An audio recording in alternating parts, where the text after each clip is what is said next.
My fellow Fijians, good evening, Misambula Vinaka, Namaste. Today, we celebrate our 42nd birthday as an independent nation. Like all countries around the world that celebrate their National Day of Sovereignty, Fiji dedicates its National Day, the 10th of October, to reflect on the past, to assess our current situation, and to fine-tune our path towards the future. This year's Fiji Day theme of, quote, celebrating a united Fiji, unquote, is a bold call to all Fijians. The theme invites all of us to be united and to remain united and positive as we face the many challenges before us. Fiji, since 1970, has experienced many defining moments and life-changing experiences. We have had many good times. We have provided and became a home to a wide range of people from within the Pacific and beyond, and from diverse cultural and religious backgrounds, which contributed to our rich, multi-ethnic, multicultural, and multi-religious society. We provided an enabling environment for our entrepreneurs to establish, flourish, create employment, and generate revenue, thus helping to drive and sustain the economy. We embraced globalization and were accepted into the United Nations, where we have been playing an active supporting role.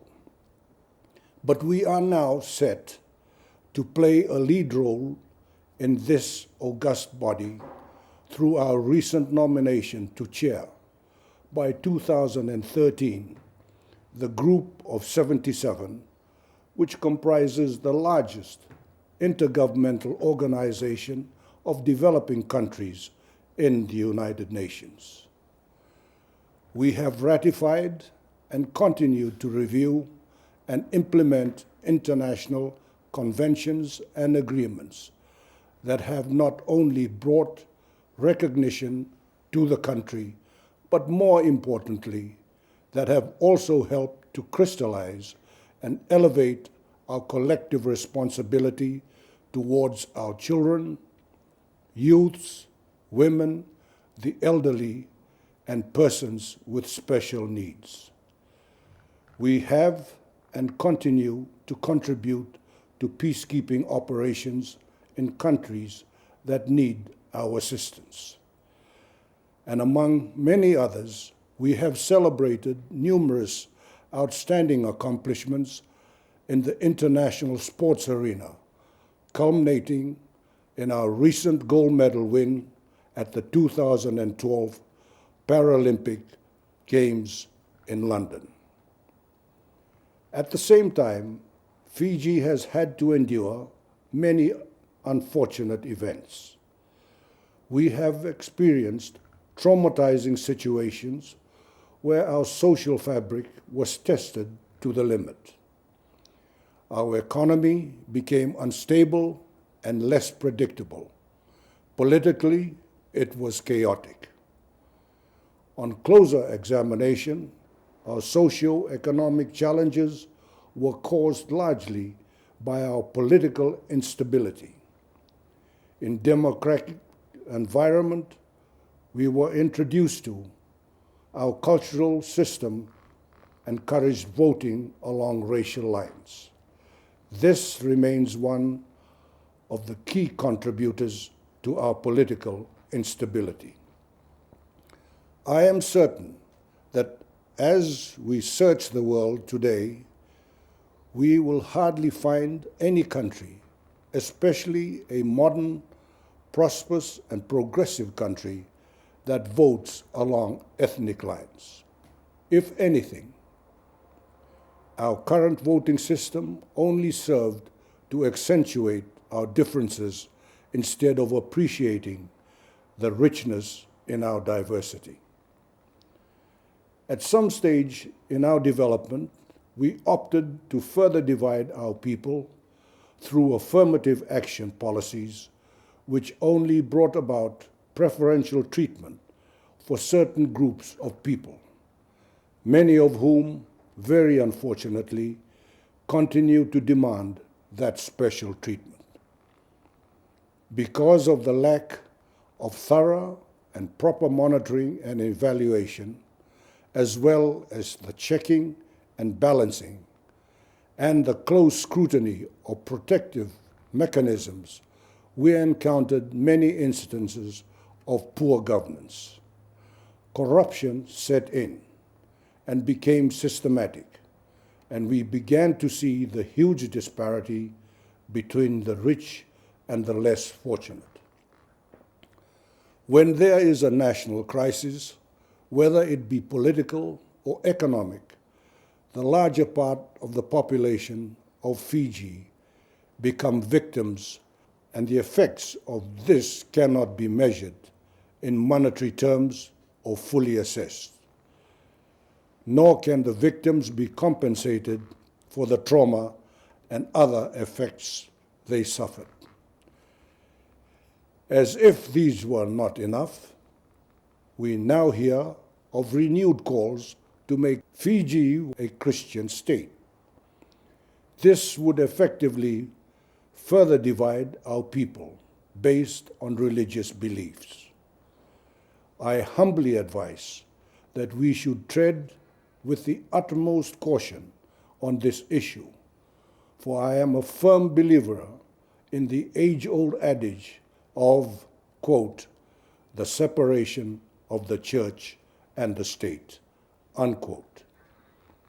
If we were to study the relationship that existed between our people at the community and the village level, we would have found that the majority of our people related very well with one another. We would have found that our people had big hearts and were very caring. Fiji was not referred to as, quote, the way the world should be, unquote, for no reason. The world saw an island paradise filled with interesting combination of people who were friendly and accommodating. The world saw the good in us. However, as I mentioned earlier, our political structures of the past only served to divide us, although they were not designed to be divisive. They slowly and surely brought out racism, disagreement, distrust, and hatred. These led many of our people to turn against each other and turn our back on one another. Fortunately for all of us, at this extremely important juncture in our growth as an independent state, we seem to be now having things under control. In the 42 years of being a sovereign nation, we have, albeit only recently, gathered the courage to redefine our future. We have and will continue to learn from the lessons of our past, taking the cue from two great countries in our region who had bitter pasts and who have boldly overhauled their systems in keeping with international norms, and who are now enjoying the fruits of these essential changes. We should endeavor to emulate them. We now have a government that is not obligated by the urges of only a certain section of its voters, but by the spirit and the determination to do what is right for everyone, all Fijians without exception. We have a clear vision, real values, and very clear, realistic, and achievable goals. All these and more are contained in the People's Charter for Change, Peace, and Progress, and the Roadmap to Democracy and Sustainable Socio-Economic Development. Our constitution-making process is now well underway. We have been successful with the electronic voter registration, and we are now moving towards the end of the public consultation period for the new constitution. These are unprecedented measures. The public service and public sector reforms are now realizing tangible results. Legislations are renewed in an effort to modernize our country. Infrastructure development is well underway, with new forms of assistance from countries who are our friends and who respect our sovereignty. We have, for the past 6 years, stabilized our security and our economic situation. The latest advice from the Fiji Revenue and Customs Authority is that our revenue generation continued to increase despite the political and natural disasters of recent years. The Reserve Bank of Fiji advises that we have a healthy foreign reserve. Our election to chair the United Nations Group of 77 is a clear statement of the support for Fiji's pragmatic and systematic approach to solving its internal problems and returning the country to sustainable parliamentary democracy. This certainly says a lot about our capabilities to manage our country whilst contributing to the international community. However, while we should not and cannot be complacent, the achievements we have to date must be celebrated. Now is the time to press forward and open the doors of opportunity so that we can rebuild a Fiji that is non-racial, centrally vibrant and united, well-governed, inclusive, and truly democratic. A Fiji that seeks progress and prosperity through merit-based equality of opportunity and peace. People often comment on how things can or needed to be changed, and then just sat around waiting, fully expecting the government of the day alone to deliver the goods. We need to change that mindset and become proactive and say firmly, quote, "How can I or how can we work with you to actively contribute to moving Fiji forward," unquote. Each one of us has a special role to play in helping to rebuild our nation. Leaders from all walks of life need to be effective and visionary. We need leaders with progressive vision that is motivating, inspiring, and most importantly, unifying. Leaders who are role models and who can make firm and fair, decisive decisions. Parents, you have the duty to be always there for your children and to raise them with family values and teachings that will last a lifetime. And now, to you, the youths and the young adults, the future leaders.